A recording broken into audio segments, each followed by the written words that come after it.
As vendas de medicamentos genéricos vêm crescendo substancialmente nos últimos anos. Em meio a isso, quais são as perspectivas para as indústrias farmacêuticas de marca e quais são os planos de investimento? Para saber um pouco mais sobre isso, nós conversamos com o presidente da Farmoquímica, Marcelo Geraldi. Marcelo, quando nós olhamos os números sobre as vendas de medicamentos em 2009, parece que a crise não atingiu esse setor. Isso é verdade ou houve uma transferência para a venda dos medicamentos dos genéricos e uma perda para as marcas? De fato, o mercado para a indústria farmacêutica, ele sentiu menos, vamos dizer assim, a crise, né? A performance de 2009 foi uma boa performance para o mercado. E eu diria que não foi a questão do genérico substituir a marca, não. Os genéricos cresceram bastante, mas as marcas também cresceram, né? Então, os genéricos eles estão ocupando um espaço, na maior parte das vezes, diferente daqueles das marcas hoje. Isso, um espaço diferente, o quê? De classes? De classes, de farmácias, né? De pontos de venda.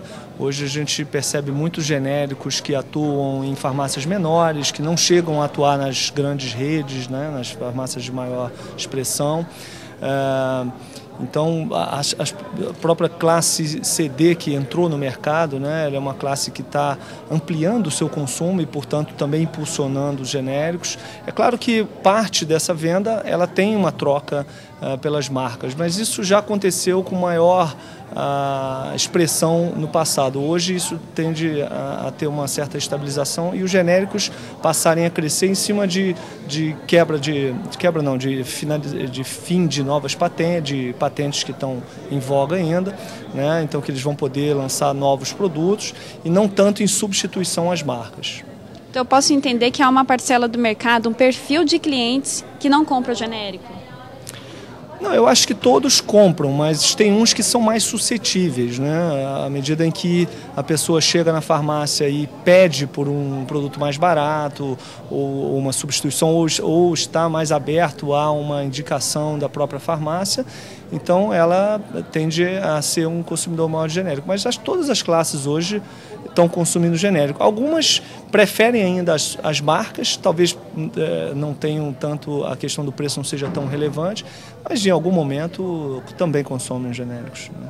E nesse ano, como é que está o desempenho do mercado? Já houve recuperação total do que foi perdido na época da crise ou não houve perdas? Eu acho que já houve, sim. Essa recuperação já aconteceu, o mercado continua a todo vapor, bastante saudável, vamos dizer assim. O ano começou muito bem e o mercado hoje tem crescido muito em função também do aumento do número de pontos de venda. Isso está aparecendo mais vendas no mercado, né, que não aconteciam antes, ou que aconteciam e não estavam claras, não estavam expostas, né, para todo mundo.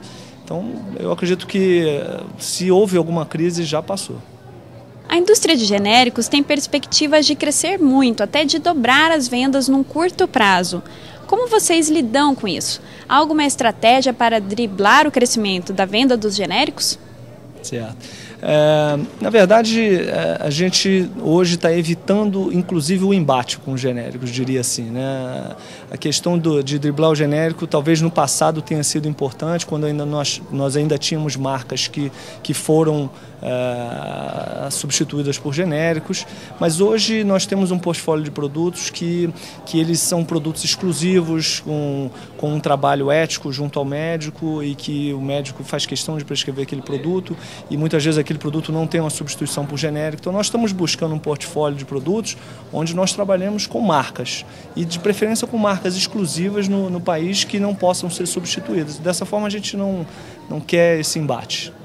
Mas vocês têm alguma estratégia exclusiva, algo para começar aí para o marketing, ou mesmo novas pesquisas, desenvolver novos medicamentos? Tem uma previsão de valor?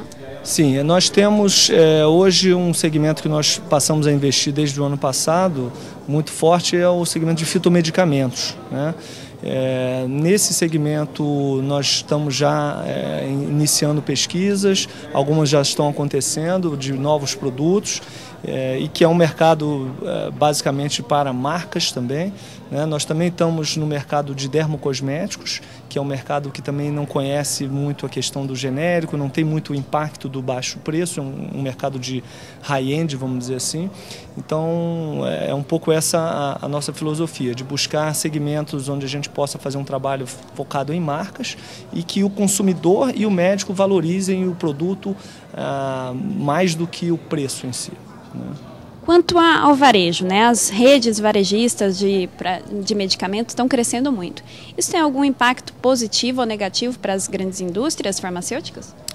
Eu acho que o impacto é mais positivo, né? As redes elas são empresas que trabalham de uma forma mais organizada, mais profissional, tem menos substituição de receita médica. Então, com isso tudo, eu acho que para a grande indústria, para a indústria que trabalha principalmente o segmento de marcas, é positivo, sim. É claro que à medida em que as redes crescem de tamanho e ganham poder de barganha, essa relação ela é uma relação que precisa ser trabalhada sempre para gerar um ganha-ganha, mas isso faz parte do jogo, né? A gente está preparado para isso e entende que a rede precisa da indústria tanto quanto a indústria precisa da rede. Então, no final das contas, todos têm que estar satisfeitos, né? Vocês têm uma estimativa de quantos pontos de venda tem hoje, quantas, né, farmácias existem hoje, quantas importam para a indústria de marca? Olha, hoje no Brasil estima-se mais de 60 mil pontos de venda, né, de farmácias, mas é um setor muito concentrado, eu diria assim. Se você tomar aí em torno de 2.500 farmácias de redes, né, nós estamos falando em praticamente 25% do mercado farmacêutico, 25% a 30%. Então, é óbvio que assim, para as marcas é fundamental estar nessas lojas, né, que são as lojas que têm maior ticket médio, que têm melhor presença geográfica, que atingem uma parcela de maior poder aquisitivo da população, mas também é importante as marcas terem uma distribuição horizontalizada, ou seja, que elas estejam também em farmácias que talvez não tenham tanto potencial, mas que sejam importantes estrategicamente.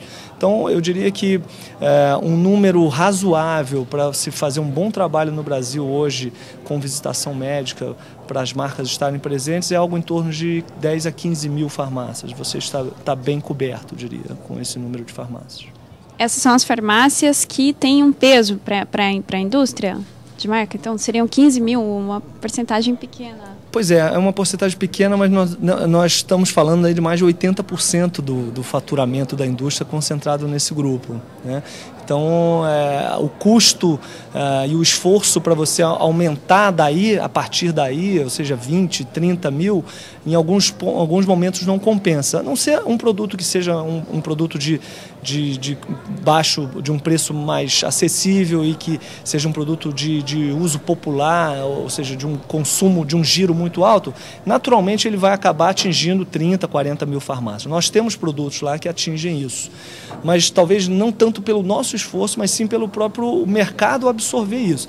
Mas assim, numa faixa de 10 a 15 mil farmácias, você está cobrindo praticamente 70, 80% do segmento. Então, é suficiente, eu diria. Aumentar essa cobertura traria custo sem tanto benefício, posso entender isso? Se for um esforço da empresa para aumentar esse número de farmácia, pode trazer um custo que não compense o benefício, eu diria isso. Agora, muitas vezes isso acontece de forma natural, como eu te disse. Se é um produto muito bem aceito, com um receituário expressivo, naturalmente as menores farmácias têm interesse de ter esse produto também. Então, não é uma questão de você ter ido lá fazer esse esforço, ele mesmo vem até você. Então, aumentar o número de farmácias depende muito disso, de você fazer o produto girar e do perfil do produto também, né? E quais são as perspectivas para o mercado da indústria farmacêutica nos próximos anos? Olha, as perspectivas são muito otimistas, né? A gente espera aí um crescimento importante na ordem de, eu diria, uns 9%, entre 7% e 10% de faturamento anual, acima, né, portanto, da expectativa do PIB. Mas é um segmento que passa por um momento de consolidação, né, de revisão.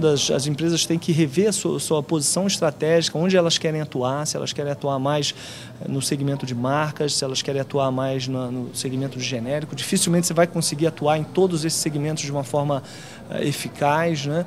Então, eu acho que depende muito das empresas para poderem aproveitar esse crescimento, mas certamente é uma perspectiva bastante favorável para a indústria. Tá certo. Marcelo, muito obrigada e até a próxima entrevista. Obrigado.